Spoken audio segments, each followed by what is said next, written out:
Hello, this is Ned Milburn. I'm a guitar builder and repairman based in Dartmouth, Nova Scotia. Today on my bench I have a Yamaha guitar, acoustic guitar. It's called an LLX6A. And first thing we'll notice is the strings. These are quite dangerous. In one of my other videos on how to restring a guitar the right way, which you can look at, it describes this is, I'll call it a mini Medusa headstock. You notice the strings are protruding, and a friend of mine in university age, he was performing on stage, and a lady next to him who was singing. He swung the headstock of the guitar just a little bit, and he had a long Medusa, and one of the strings poked right into the lady's ear and punctured her eardrum. These are likely not going to puncture someone's eardrum. However, they can poke people. They can end up ripping bits of your clothes. When you take your strings off, they can hurt your fingers, poke some holes in your fingers. So first thing that I'm going to do is take out some mini clippers, and I'm going to chop these and get rid of this danger for me, because I don't particularly like poking holes in my fingers when I'm doing guitar work. It's not the funnest thing to do. So, with that gone, next thing I will do is loosen the strings a little bit. I do have a string winder here too to make it a bit quicker. And usually we can just pull them off. And these, other than the fact that he could have easily trimmed these, they were not so bad. But I'm going to try and zoom in here a little bit. And I'll show you what we have. The strings are not wrapped around the string posts extremely well. I don't know how well we can see that on this camera. I'm not the best videographer. And looking at the third string, looking at the fifth string especially, the string wraps, the extra wraps are overlapping. So again, take a look at my video that's titled How to String how to put strings on an acoustic guitar the right way, and it'll show you how to do it without overlapping any of the strings and teach you how to find the right length to cut the strings. So this is just showing you how to remove the strings. It's always nice to be able to do it, and also please know there's a lot of voodoo out there about guitar and guitar ownership and guitar maintenance.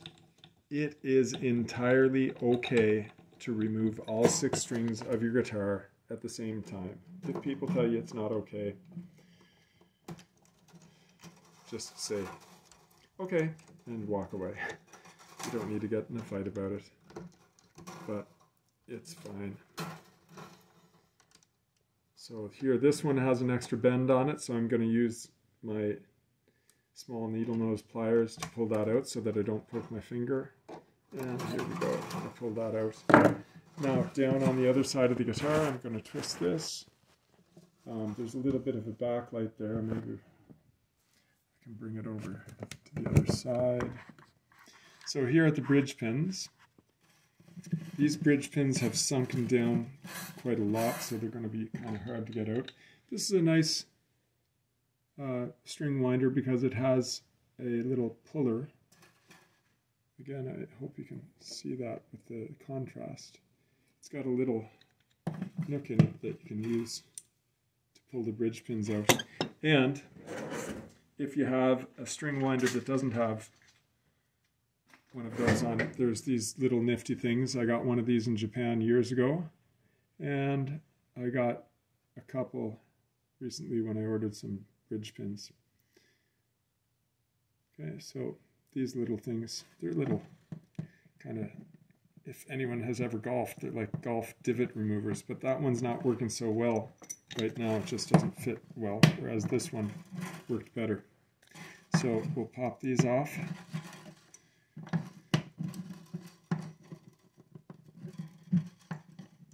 And now all my bridge pins are out. Pull my strings out. Careful not to scratch the body of the guitar or the headstock of the guitar. I have all my strings. I'm going to wrap them around once, twice, and then the coiled ends of the strings don't twist around very nicely, so I'll use the other ends. And I'll wrap them once, twice at least. We'll hold them together. I'm going to wrap it 3 times. And then into the circular file, aka the garbage. Now, this guitar is going to have its frets removed.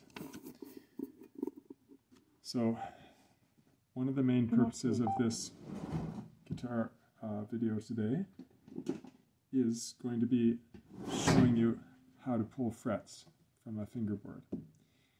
Before I start pulling them, I'll show you the tool and I'll say a couple words about them. This is an end nipper that I touched up. I flattened it. Usually the end nippers, they have the jaws where they come together. They're tapered so that you can't get down flush against the fingerboard to lift the fret out and wiggle it out. So these ones I've touched up. I have an older pair that's getting kind of more worn now. Same thing, however. You can see that when the jaws close, they're nice and flat. They'll go flat, right? Flat against each other. Okay, so this is my newer one. Really quite nice, nice action, and I've got a nice precision for the jaws. When we pull frets out of a guitar, I will try and find a fret here and we'll look at it. The anatomy of a fret. If we look at it from the end, it's shaped like a mushroom. The round portion, which is maybe called the button portion of the mushroom, that's called the crown of the fret. And what would be the stem of the mushroom is called the tang. Okay? So we have the tang and the crown.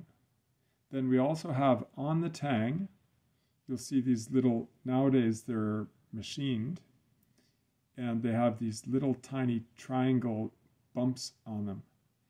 Those are called the burrs, B-U-R-R. These things, when you pull them out, they're going to want to pull out some wood chips from each side of the fret slot. So, a lot of maintenance on a guitar that we do, a lot of the advanced maintenance, I'll call it, a lot of the advanced maintenance has an element of risk involved with it. There was a nice type of fret that Yamaha used years ago that instead of having machined burrs, it had just little bumps. I expect they were pounded in, kind of like this, and it made little bumps on the edge of the frets.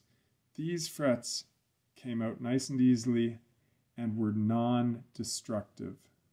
Whereas modern frets, when we pull them out, you know, guitar techs and guitar luthiers, guitar repairmen are going to know this. You pull them out, and one of the most frustrating things, or one of the things we need to be the most careful about, is pulling out chips from the fingerboard. So the technique, we have to do it to try and minimize chip out. What I'm going to do is I'm going to start on one end of the fret, and I prefer to start on an acoustic guitar up at the higher frets. That way it gives me an idea how easy the the actual fingerboard is going to chip out. Ebony, and especially older ebony, is going to chip out much more easily than rosewood. Rosewood will also chip out. And usually the older the wood, the greater the chances for chip out. But sometimes you can have new rosewood, depending upon the frets, depending upon the wood. It might be drier and it might chip out much more easily. So it's best, if you're going to have some chip out, to have it happen here, which is not in the main playing portion of an acoustic guitar especially. And we are going to ultimately try to fill in any chip out that protrudes from the width of the crown. Remember, the crown is the button portion, right? I'm making the shape. That's the top of the fret. The rounded portion of the fret is called the crown. This guitar is going to have slightly wider frets than the original frets.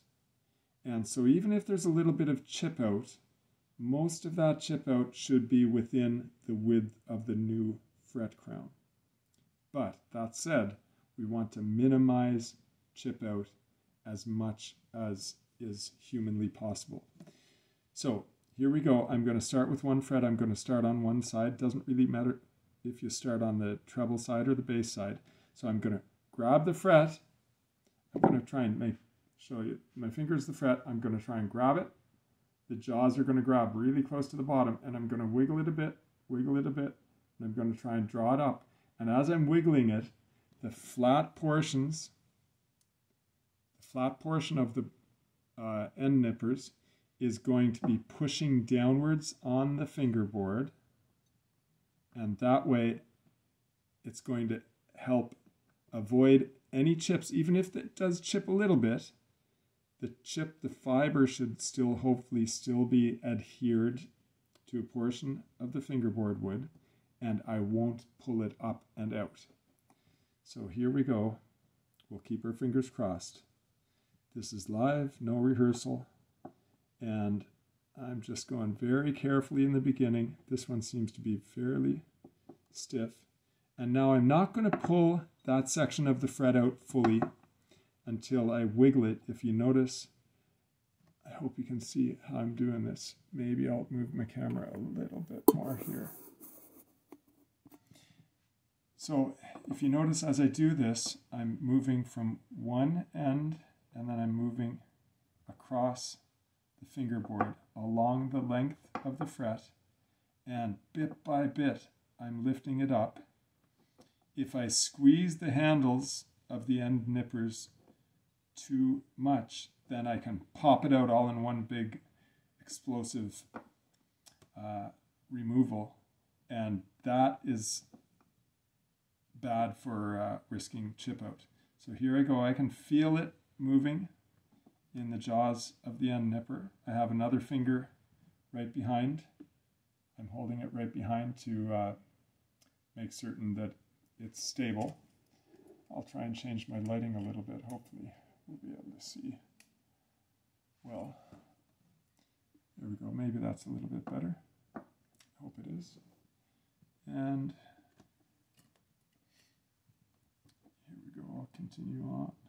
I passed here a little bit, but I'm going to return to it. Boom. Boom. I can feel it moving nicely now. Once you get the fret removed slightly, then it becomes easier, because the tips of the end nippers can actually get underneath the edges of the crown of the fret. So here we go. I've worked on 75-year-old flamenco guitars, for example, with ebony fingerboards. Those ones are tough to completely avoid chip out. And as I mentioned, ebony fingerboards, they tend to chip out much more easily, and sometimes the chunks are even bigger than they would be with rosewood. And look at that, that one just finished and it came out. Woo! Yay! So there's the fret. That's one of the original frets, and I'm going to take this and I will show you as best I can the fret that I took out and the fret slot, and there's no sign of significant chip out at all. There's only little tiny bumps. I'll use a pencil here. Little tiny bits here, and it's not even chip out. It's just portions where the wood is compressed a little bit, where the burrs were on the side of the tang of the fret. So there's one, and I'll do one more, and then I'll end this video for now. I will make another video that shows you what the fingerboard is like when all the frets have been removed, and then I will show you how I condition the fingerboard before I put the new frets in. I'm going to show you how I prepare the new frets, and I'll even show you how I hammer in a couple of the frets, and you'll see the different parts of the process. So that went well. I guess I'll remove them towards the end of the fingerboard. And here I go. And now that I've done one, it gives me confidence in the nature of the fingerboard and the nature of the frets. And now I can just move along at a little bit of a speedier pace. Again, I don't want to get too aggressive. If I get too aggressive, then it's going to be very easy for me to have chunks of fingerboard chipping out. And I want to avoid that as much as possible. So this is a fingerboard that I can pretty much guarantee if I was being aggressive on this, I'd be pulling out chunks of rosewood. And if I'm just nice and gentle, then I can get this fret out without much trouble. Now, I'm putting my hands over it to make sure that the fret doesn't go flying and scratch the guitar when I take it off. There we go. That's the second fret out. And third fret. Boom.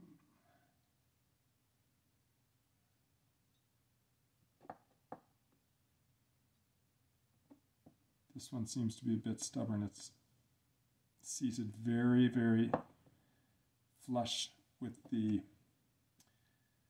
guitar fingerboard, and I can feel the jaws, the tips of the jaws are not really making much progress underneath the edges of the fret crown. So here I am, I'm just wiggling it nice and carefully. There we go, now I can feel it. Now I can feel it coming and moving. There we go. And again, I've got to be patient. It's very easy as you're doing this, because it's a repeated activity, it's very easy to get mesmerized and to lose one's concentration. And also at the same time, you mesmerize yourself into overconfidence and you start moving faster before you know it and start being a little bit more aggressive with your hand that you're squeezing with. And here we go. So I want to show you this. I want to be honest with everyone. We'll show you one little spot, and I hope you'll be able to see it. There's one little spot of lifting here. There's chipping, and it's lifted. So I'm going to be very careful with that, and what I'm going to do is I'm going to glue that little chip back down after all the frets are out and before I start conditioning the fingerboard. So that is going to be basically invisible by the time this job is done. So let's remember that 12, 15, 17, 17th fret on the bass side, okay? Should be able to see a little bit of a difference in the reflection. Okay. And here we go. Another one. Oh, that one seems to be moving very easily. Oh yeah. That one's hardly needs any effort at all. It's coming out. And again, I'm just going to go slowly. And again, that last bit of chip out, thankfully it didn't lift out, but that's a sign to me to just stay true to the pattern and stay true to the the guidelines. Just take your time. Don't get overconfident. Don't get cocky. Take your time. This one I could have taken it out already by now, but I'm going to just stay cool. Relax. Don't panic. Have your towel that says don't panic on it. If anyone gets that reference from Hitchhiker's Guide to the Galaxy. And then that one came out perfectly again.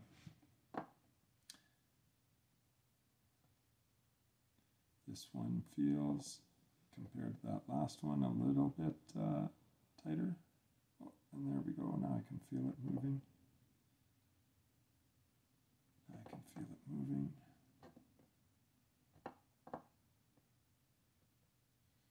A little bit more stubborn than the last one. It's okay. You have some stubborn children and some children that are much more easy to get along with. Just like frets, I guess. What have we learned today? The children are like frets. I don't know. Don't fret.